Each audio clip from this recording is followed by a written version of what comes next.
Belinda the Beetle. Chapter 3. The New Owners. Next morning, Mr. Whisker was worried. He had finished his allowances, and still he hadn't been able to think of anybody who might want Belinda and give her a good home. He went to the door and looked up and down the street. He was just turning back to the shop when he saw the Vicar of Alstead and his family coming along. First came Susan, hop, skip and jumping. She looked excited about something. Susan was 10. She had pigtails, a round face, a broad grin, and a long tongue. Her brother John came behind. He was 8, and smaller, slower, and dreamier than Susan. But he was a very solid little boy. He adored Susan, though he didn't let her boss him. "Wait for me, Susan," he called. "We can't wait," Susan called back. "You might be gone if we don't hurry. Oh, I do wish Mummy and Daddy would be quick." And she looked back and saw them passing the bus station some way behind. They were walking arm in arm and trying to look unconcerned. But really, thought Mr. Whisker, they look as excited as the children. What's up, I wonder? He hadn't long to wait. Susan skipped along the pavement, turned her head to look at John, tripped over her feet, and fell into Mr. Whisker's arms.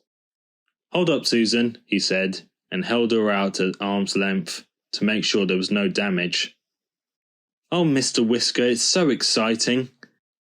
Daddy had some money this morning. He lent it to someone ages and ages ago. It never came back, and I'd forgotten all about it. And then it came back this morning, and we want to buy a little car for all of us, a little red car like George was in yesterday morning.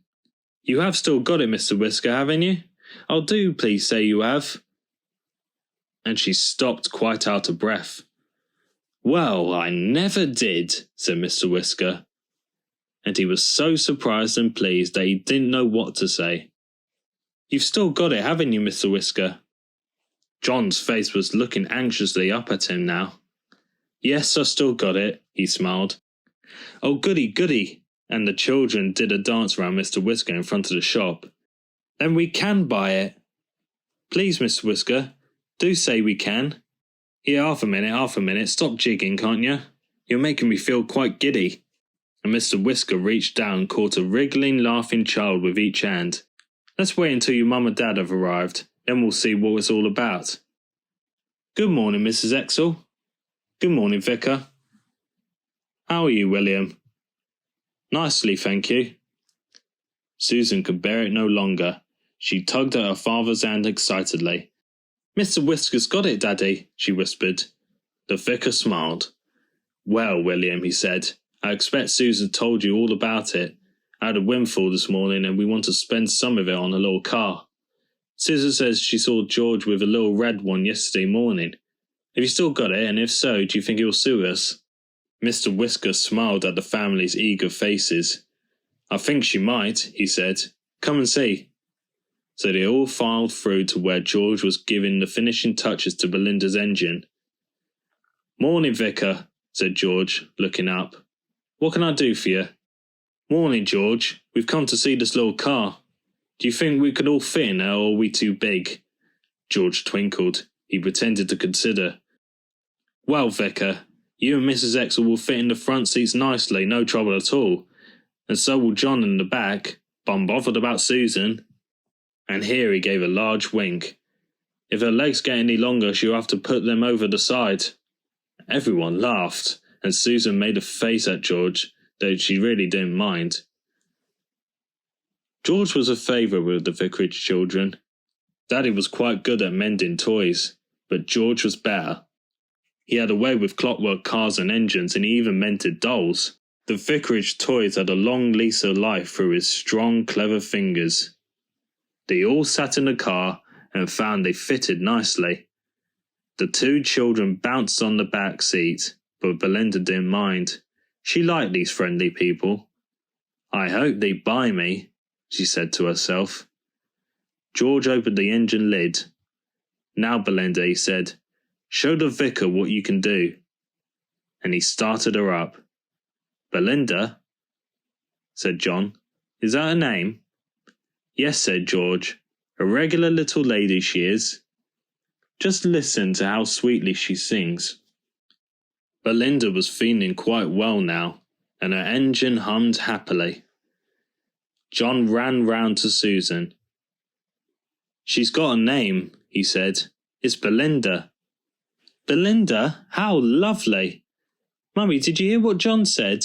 She's called Belinda. Mummy, listen to her humming just like a bee. Mummy, do look at Belinda. What does she remind you of? Susan and her mother walked all round Belinda, looking at her from every angle. Belinda began to feel shy. She had never had so many people looking at her at once before. John, called Susan, what does Belinda remind you of? John thought for a minute. I think she's like a beetle, he said at last. A beetle, said Mummy. Well done, John, because that's what these little cars are called.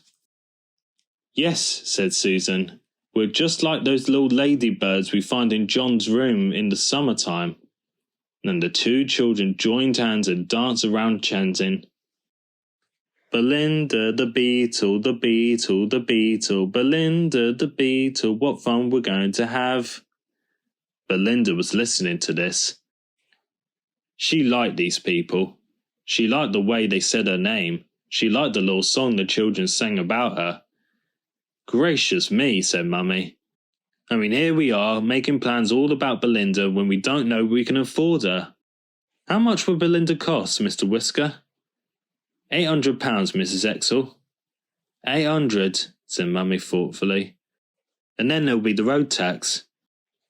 No, Mrs. Exel, the £800 includes that. Do you really mean it? Yes, of course. Excuse me a minute while I talk to my husband. Mummy scooped Daddy away from George and the engine. They went away and talked quietly for a moment. This is splendid, said Daddy, coming back. I'll pay you now if you like, William. Thank you, Vicar. I'm very pleased indeed for you to have Belinda. I don't mind telling you that 2 other people are very interested in her, but I don't trust them, and they certainly wouldn't give her a good home like you will. Now I could put salt on her windscreen and choke them off. How soon can we come round to collect her? We'll have her painted and ready for you Thursday morning. Splendid! You'd like to come and live with us, wouldn't you, Belinda? Yes, please, sir, said Belinda, and no one who heard her happy humming could doubt that she really meant it.